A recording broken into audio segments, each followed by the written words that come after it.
चर्चा की शुरुआत करेंगे। हमारे साथ अभिषेक कुमार राय, एलजेपी के प्रवक्ता हमारे साथ जुड़ गए हैं और एएस देवल साहब थोड़ी देर में हमारे साथ चर्चा का हिस्सा होंगे और अजय पांडे हमारे सहयोगी हमारे साथ रांची से जुड़ गए हैं। अभिषेक कुमार जी, सबसे पहले चर्चा की शुरुआत आपसे करेंगे। आज झारखंड की जो मजदूर हैं वो जिस बदहाली और जिस बद से बदतर वाली बिलो द बेल्ट वाली जिंदगी जी रहे हैं, 70 में से 50 मजदूर झारखंड के, और वो भी चैन की रोटी नहीं पा रहे हैं। क्या वजह समझते हैं आप और इनका इस दुर्गति का जिम्मेदार कौन है? अभिषेक जी। जी शिवम जी, बहुत बहुत धन्यवाद।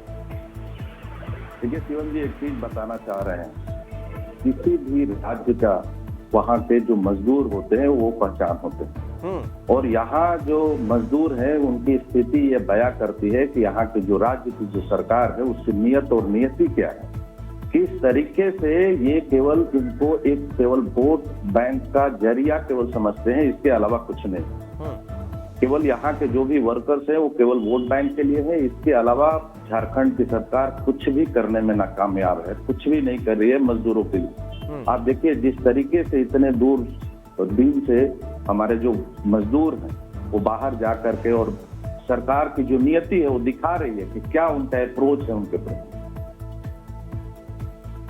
ये बहुत ही दयनीय स्थिति है झारखंड की। आप जाइए यहाँ पर देखिए कैसे दलाल से यहाँ पर गांवों में काम कर रहे हैं, कैसे वहां से जो हमारे जो दबे कुचले जो मजदूर है वहां से उनको बहला करके फुसला करके बरगला करके दूसरे देश में दूसरे राज्यों में ले जाते हैं उनको काम कराने के लिए, और उनको उचित भुगतान और उचित मजदूरी भी नहीं दिया जाता।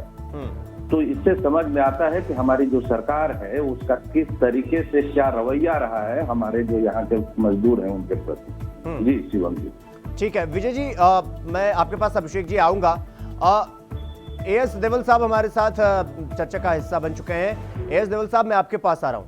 एएस देवल साहब, ये जो मजदूर जो है फंसे हुए हैं बाहर, मैं आपसे ये सीधा जानना चाह रहा हूं कि इनकी इस बदहाली का, इस स्थिति का जिम्मेदार कौन है? देवल साहब। सबसे पहले तो ये ऐसा टॉपिक उठाने के लिए धन्यवाद। मैं भी अपने मित्र को सुन रहा था कि वो शायद लोजपा से हैं, है ना, और लोजपा भी शायद मोदी जी के साथ सेंटर में गवर्नमेंट में पार्टनर है, एनडीए में है। तो कितनी जल्दी उन्होंने हमारे पे उंगली उठा दी कि देखिए झारखंड सरकार दोषी है, ध्यान नहीं रखती है। तो वो कुछ अपने वो जब आए तो खाली एक मायोपिया, ये वो कहता है ना कि मायोपिक व्यू लेके नहीं आए। उनको पता है ये मजदूर, क्या वो बता सकते हैं कि हेमंत सोरेन सरकार के समय ही मजदूर खाली बाहर काम करने गए, या इनके समय गए, कि ये रघुवर दास के समय गए, उससे पहले बीजेपी सरकार में नहीं गए? क्या वो अभी नेशनल टीवी में, आपके टीवी पे डिबेट पे वो ये देर तक बोल सकते हैं कि हाँ वो नहीं गए, खाली हेमंत सरकार के समय गए? आप पूछ लीजिए उनसे। और इंडिया के विदेशों में ये करोड़ों में संख्या है इंडिया के मजदूर जो विदेशों में। अभी हमने कुछ दिन पहले सुना कि उत्तर प्रदेश के मुख्यमंत्री छाती ठोक के बोल रहे थे कि उनकी बहुत बड़ी उपलब्धि है, उन्होंने इजराइल में ये वर्कर लेबर का काम करने के लिए यूपी के 5000 लोगों को भेजा। ये उनकी बहुत बड़ी उपलब्धि है। और आज हमको सुनने को मिल रहा है एनडीए पोर्टफोलियो के एनडीए के घटक दलों से कि ये हेमंत सरकार की नाकामी है, कि ये हेमंत सरकार की ये सफलता है कि इनको हम आप से जो कंट्रोल नहीं हुआ उनको हम वापस ला रहे हैं। आप बताइए, देश के बाहर जब इंटरनेशनल बाउंड्री के बाहर जा रहे हैं तो किसके कंट्रोल में वो रहते हैं? क्या झारखंड सरकार को इमिग्रेशन का कोई स्टेटस है, इमिग्रेशन में कुछ बोलने का है, या ओवरसीज पॉलिसीज में कुछ हाथ है? फिर भी हम पहल करके हमने कोविड के समय लोगों को बुलाया। हम आज भी जहां हमें पता चल रहा है, ये विदेश मंत्रालय क्या कर रहा है हमारे देश का? अगर हमारे सिटीजन अगर इस तरह से प्रताड़ित किए जा रहे हैं विदेशों में, तो किसका फेलियर है? हेमंत सरकार का फेलियर है कि ये मोदी का फेलियर है? मोदी के एक्सटर्नल पॉलिसीज का फेलियर है और इमिग्रेशन पॉलिसीज का फेलियर है। ये लाल आंखें वहां क्यों नहीं दिखा दे रहे हैं? आज ही सुबह में मैं फिर आप बोलिएगा कि आप टॉपिक से डाइवर्ज कर रहे हैं। आज ही सुबह एक वायर की रिपोर्ट थी कि 38,000 किलोमीटर में, और उन्होंने अपनी चाइना ने नई काउंटी बना दी। तो ये देखिए, ये इनका total failure and collapse of the Indian government है। कोई भी विदेश मजदूर जाता है तो वो किसी एयरपोर्ट से गया होगा ना, इमिग्रेशन का क्लियरेंस लेके गया होगा ना, तो क्या वो हेमंत सरकार के अंडर डिपार्टमेंट है? कैसे चला गया वो बाहर? कैसे गलत पेपर आ गए इंडिया में? नहीं और ये देवल साहब, अगर मेरी बात सुनिए, देवल साहब, अगर सवाल मेरी बात लीजिए। सुनिए, देवल मेरी साहब, बात सुनिए ना, हाँ, मेरी बात सुनिए। आप बोलते हैं कि वो बाहर चले जा रहे हैं, बिचौलिए घूम रहे हैं, तो ये जो इंटरनेशनल ट्रेड कर रहे हैं, बिचौलिए मानव व्यापार कर रहे हैं, ये क्या झारखंड सरकार के अंडर प्रीव्यू में आता है कि केंद्र सरकार के प्रीव्यू में आता है? अगर इंटरनेशनल बाउंड्रीज के अगेंस्ट क्राइम हो रहा है कुछ तो आप देख रहे हैं। हमने अभी तो कल भी हमने तो ये वर्कर्स के लिए, जो कंस्ट्रक्शन वर्कर्स के लिए, उसके लिए इंश्योरेंस पॉलिसी लॉन्च की है। उसके लिए हमने कितने ये तैयार किया है हमने कि कैसे कैसे उनको रखा जा सके कि इनका माइग्रेशन नहीं और झारखंड में ही रहे। देखिए, आप लोगों को कुछ भी ऐसा मतलब तुरंत मिल जाता है तो झारखंड हेमंत सरकार दोषी है। मोदी का नाम ले लीजिए आप अभी चैनल पे आप बोलिए कि मोदी सरकार उतनी दोषी है कि बाहर कैसे गए इंडिया से, और वहां पर अगर प्रताड़ित किए जा रहे हैं तो मोदी सरकार ने कोई एक्शन क्यों नहीं लिया? क्यों हेमंत सोरेन को उनको बुलाना पड़ रहा है? साहब, मैं आपके पास आऊंगा। अभिषेक जी जवाब दे दीजिए, फिर मैं अपने सहयोगी के पास जाऊंगा, अजय पांडे के। जी, एक चीज बताना चाहते हैं, हमारे बहुत सीनियर हैं, हमारे बड़े भाई हैं, इनको बहुत अदब के साथ एक चीज बताना चाह रहे हैं कि जो वर्कर्स की कैटेगरीज होती है उसमें 4 कैटेगरीज आती है: highly skilled, skilled, semi skilled और अनस्किल्ड। ठीक है। और जितने जो देश के और भी हमारे राज्य हैं और वहां से जो माइग्रेंट वर्कर्स जाते हैं वो सबसे ज्यादा हाईली स्किल्ड और स्किल्ड लेवल के वर्कर्स जाते हैं। लेकिन जो दशा यहाँ जो झारखंड सरकार ने बना करके रखी है शिक्षा का माहौल को लेकर के, सब कुछ आज ही प्रभात खबर का जो रिपोर्ट्स है आप देखिए, हमारे भाई आज जाकर के पढ़ेंगे तो उनको पता चलेगा क्या कंडीशंस है। और जब इस तरह की शिक्षा व्यवस्था रहेगी तो वहां पर नेचुरली है कि हमारे जो लेबर्स जो होंगे उनको इस तरह के जॉब्स जो होता है, यदि आप जॉब नहीं दे पाएंगे तो वो तो खोजेंगे ना, उनको जाना ही है। और पूरे स्टेट्स में, पूरे भारत में जो जितने राज्य हैं वो डेटा उठा करके देखिए कि कौन सा राज्य से सबसे ज्यादा अनस्किल्ड वर्कर्स गए हैं। आप इस चीज के ऊपर में ध्यान दीजिए। मैं आपके ऊपर में कोई आरोप नहीं लगा रहा हूं, आप समझिए, आप इस चीज को समझिए कि हमारे यहाँ से अनस्किल्ड वर्कर्स कितने जा रहे हैं। इस चीज को समझने वाली चीज है। ठीक है अभिषेक जी, बावजूद भी यदि आप चाह रहे हैं कि ये मोदी गवर्नमेंट को करे तो ये तो बहुत ही हास्यास्पद बात है। ठीक है अभिषेक जी, मैं आपके पास आऊंगा।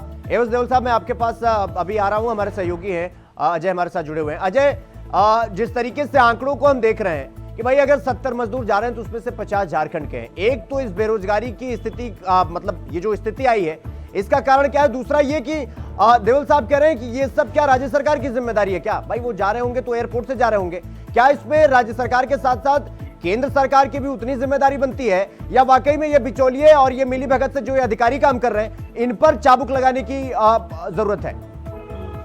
देखिए, रोजगार की अगर देखिए बात कर रहे तो निश्चित रूप से बेरोजगारी तो राज्य में है। इस बात को इनकार नहीं करें, किसी भी सरकार के लिए आप समझ सकते हैं कि कोई भी सरकारें सरकारी नौकरियां के अलावा निजी कामों को लेकर के भी जो है जब तक राज्य में इंडस्ट्रीज नहीं आएंगे, हालांकि इसको लेकर के कई बार सरकारों की अगर हम बात करें तो कई बार बंधन हुआ, लेकिन कोई भी इंडस्ट्रीज नहीं हो पाए। उसका फलस्वरूप यहाँ पे झारखंड में खनिज संपदा से निश्चित रूप से मजबूत है, लेकिन आप समझ सकते थे उनके यहाँ के लोगों के हाथों में मजदूरी के लिए काम नहीं है, और इसकी मजबूरन क्या है कि वो अन्य राज्यों के साथ साथ विदेशों में काम करना पड़ता है। निश्चित रूप से जो हालात जो राज्य में देखे जा रहे हैं, देखिए अभी जो विदेश से कांग्रेस से लौटे वो मामला ऐसा नहीं है।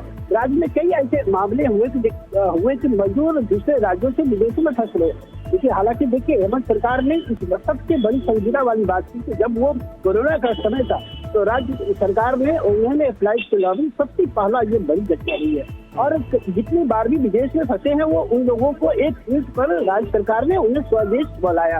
ये सबसे बड़ा। हालांकि इस मामले को लेकर के कई कंपनियों के साथ डीपीआर भी, समझौता भी हुआ, लेकिन ये मुख्य रूप से कहा जाए कि राज्य सरकार के अधिकारियों की लापरवाही के कारण यह स्थिति बन पा रही है। देखिए, यहाँ से रोज हो रहा है, पलायन की स्थिति है हर राज्य में। आप कह सकते कि संथाल परगना से लेकर के कोहलान के कई ऐसे जिले हैं, यानी आप बगल में कह सकते राजधानी से सटा हुआ खूंटी है, सिमडेगा है, गुमला है, इन तमाम जगहों से लोग दूसरे राज्यों में जा रहे हैं और विदेशों में भी काम कर रहे हैं, लेकिन उनके अधिकारी इस बात को लेकर के संजीदा नहीं है कि जो जा रहे हैं दूसरे राज्यों में या फिर कहीं जगह काम कर रहे हैं तो वो किस तरीके से काम कर रहे हैं, कहाँ काम हो रहा है, किस कौन कंपनी में काम करें, उनको क्या सिक्योरिटी, वो उस पर कोई भी ध्यान नहीं दे रहे। इसका फलस्वरूप यह हो रहा है कि इसमें महिलाओं को भी अत्याचार के साथ वो भोगना पड़ रहा है। आपने देखा होगा कि पिछले दिनों गुजरात में एक महिला वर्कर के महिला जो मजदूर परिवार था उनके साथ वो घटना घटी और वो पलामू की बेटी वो अपने जीवन से हार गई।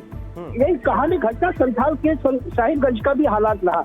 लेकिन इस पूरी घटनाक्रम में आप कह सकते हैं कि जिले के जो अधिकारी हैं वो पूरी की तरह से जिम्मेदार हैं कि इन तमाम जो राज्य से उनके जिले से जो मजदूर दूसरे राज्यों में काम करने जा रहे हैं वो उनके पास डाटा नहीं है। ये सबसे बड़ी दिक्कत है और इसके कारण ये चीजें सामान्य जो स्थिति पैदा हो रही है। ठीक है अजय, मैं आपके पास आऊंगा। एएस देओल साहब, मैं आपके पास आ रहा हूं। अभी आपने कहा कि भाई ऐसा नहीं है कि झारखंड से ही लोग जाते हैं बाहर कमाने के लिए, बाकी राज्यों से भी जाते हैं और करोड़ों की संख्या में लोग बाहर रह रहे हैं अलग अलग देशों में और काम कर रहे हैं। एक होता है सरकार के सानिध्य में लोगों को जाना, यानी कि सारी रिस्पॉन्सिबिलिटी अगर कुछ होता है तो सरकार की जिम्मेदारी होती है, सरकार उसको सुनिश्चित करती है। अभी ये जो मजदूर फंसे हुए हैं ये बाहर तो चले गए, लेकिन ये 3-3 महीना के इनको पगार नहीं मिल रही है, ये बाहर फंसे हुए हैं, इनको खाने के पास रोटी नहीं है। क्या आपको ये नहीं लगता है कि आपका ये जस्टिफिकेशन गलत है और आपको जिम्मेदारी लेनी चाहिए कि आप ही के नाक के नीचे, आप ही के राज्य में अगर बिचौलिए और घुसखोर अधिकारी मिल करके इनका बेड़ा पार कर दे रहे हैं, तो आपको नहीं लगता कि आपको जिम्मेदारी लेनी चाहिए कि भाई हमारे ही नाक के नीचे ये सारी चीजें हो रही हैं, तो हम इसको काबू क्यों ना करें, हम केंद्र सरकार के भरोसे क्यों बैठे? देखिए आप लोग पता नहीं क्यों इस एंगल से ये ले रहे हैं कि खाली हेमंत सरकार को किसी तरह से दोषी मानना है। नहीं, आप ये बताइए, आपके पास तो लिस्ट होगी, आप निकाल लीजिए। हाईएस्ट माइग्रेट मतलब अनस्किल्ड लेबर फोर्स का हाईएस्ट माइग्रेशन किस स्टेट से होता है, आपको मालूम है? आप डेटा निकाल के देख लीजिए। यूपी और बिहार दोनों अकेले मिलके 50% कंट्रीब्यूट करते हैं अनस्किल्ड लेबर का, जो माइग्रेटेड है, बाहर काम करते हैं। तो क्या आदित्यनाथ योगी से और एनडीए के नीतीश कुमार से किसी ने पूछा? आपने कभी किसी चैनल में कोई डिबेट की तो क्लिप करा, प्ले करके दिखा दीजिए कि क्यों आपके 50%, पूरे भारतवर्ष का 50% आपके यहाँ से अनस्किल्ड लेबर बाहर माइग्रेट कर रहा है। नहीं पूछा होगा और ना आप पूछ नहीं सकते क्योंकि आपको ऐड मिलने बंद हो जाएंगे। आप लोगों को एक मिल गया है कि झारखंड सरकार में हेमंत सरकार। अब ये बताइए अधिकारी किस तरह से दोषी है? अगर कहीं पर किसी को अगर लगता है कि मुझे अच्छी जॉब मिल रही है विदेश में, मैं जा रहा हूँ, उसका वीजा प्रोसेस हुआ होगा, उसको इमिग्रेशन क्लियरेंस भारत सरकार ने दी होगी, एयरपोर्ट से गए होंगे तो भारत सरकार के इमिग्रेशन काउंटर पे उनको देखा होगा पेपर किस कंपनी में काम करने जा रहे हैं। तो क्या ये आंकड़ा, और वहां जो फंसे हुए हैं, क्या उन्होंने वहां की इंडियन एम्बेसी में इसका शिकायत नहीं की होगी? ये शिकायत डायरेक्ट हेमंत सोरेन को की कि भाई हम फंस गए, हमें बुला लो। इंडियन एम्बेसी को उन्होंने बोला ही नहीं। ये मानने वाली बात है। और हेमंत सरकार आज अगर आगे बढ़ के अपना हाथ बढ़ा के उनको वापस बुलाने का कर रही है, तो इंडियन एम्बेसी वहां सो रही है क्या? क्या कर रही है इंडियन एम्बेसी? भारत सरकार कर क्या रही है? और ऐसे दलाल जो विदेशों में लेके जा रहे हैं, वो दलाल इस देश में काम कैसे कर रहे हैं? चलिए ठीक है, मतलब इसकी ये जो विदेशों में, ऐसा तो नहीं है कि खाली झारखंड सरकार, ये तो पूरा नेशनल लेवल पे फैला हुआ होगा नेटवर्क। अगर ऐसे लोग हैं जो दलाल है जो फंसा के लेके जा रहे हैं। हाँ, मैं आपके पास आ रहा हूँ। अभिषेक कुमार जी, अगर भाई एएस देओल साहब कह रहे हैं कि अगर वो आ रहे हैं, दलाल यहाँ से लेके चले जा रहे हैं, भाई उनको पासपोर्ट मिला होगा, उनको वीजा मिला होगा, उनको क्लेरिफिकेशन मिला होगा, तब जाके अधिकारी परमिशन दिए होंगे, तब तो वो गए होंगे। भाई वो कह रहे हैं सारा कसूरवार हेमंत का कैसे हो जाता है? भाई उत्तर प्रदेश से भी जाते हैं, बिहार से भी जाते हैं, मतलब दिक्कत हेमंत सोरेन में है। और आप खाली पूछ लीजिए ना, वहाँ जो फंसे हुए हैं खाली झारखंड के हैं, वहाँ बिहार के नहीं है। जी मुझे एक चीज बताइए, किसी भी स्टेट का लॉ एंड ऑर्डर की जिम्मेवारी किसकी होती है? मुझे एक चीज की बात केवल मुझे आंसर दे दीजिए आप। आप ये बताइए कि आपके बिचौलिए गांव तक जा रहे हैं, है ना, और जबकि यहाँ पर पहले बहुत सारा ऐसा चीज था, जब बीजेपी की गवर्नमेंट थी, एनडीए अलायंस की सरकार थी, वहां पर जो वहां के मुखिया होते थे, जब बिचौलिए आते थे तो मुखिया के यहाँ जा करके और उनका पूरा पुलिस वेरिफिकेशन होता था और वहां से पूरा डेटा जाता था पुलिस के पास, और उसके बाद उनको लिख करके सत्यापित करना होता था कि ये जो अनस्किल्ड वर्कर्स जा रहे हैं, इनको जो वेजेज होगा वो न्यूनतम वेजेज के आधार पर उनको पेमेंट होगा, और उसके बाद जाएंगे तो किसी भी तरह से प्रताड़ना के शिकार नहीं होंगे। और आज देखिए लास्ट 5 साल से हेमंत सरकार है यहाँ पर, देखिए किस तरीके से लोग काम कर रहे हैं, किस तरीके से उनको वर्कर्स को यहाँ से भेजा जा रहा है। बिना किसी तरह के सपोर्ट का, बिना किसी तरह के डॉक्यूमेंटेशन का। और जहां तक हमारे भाई ने बोला कि उत्तर प्रदेश और बिहार में अकेले 50%, तो इनको ये भी पता होना चाहिए कि जनसंख्या के अनुपात में सबसे ज्यादा जो लेबर है वो झारखंड का ही जाता है।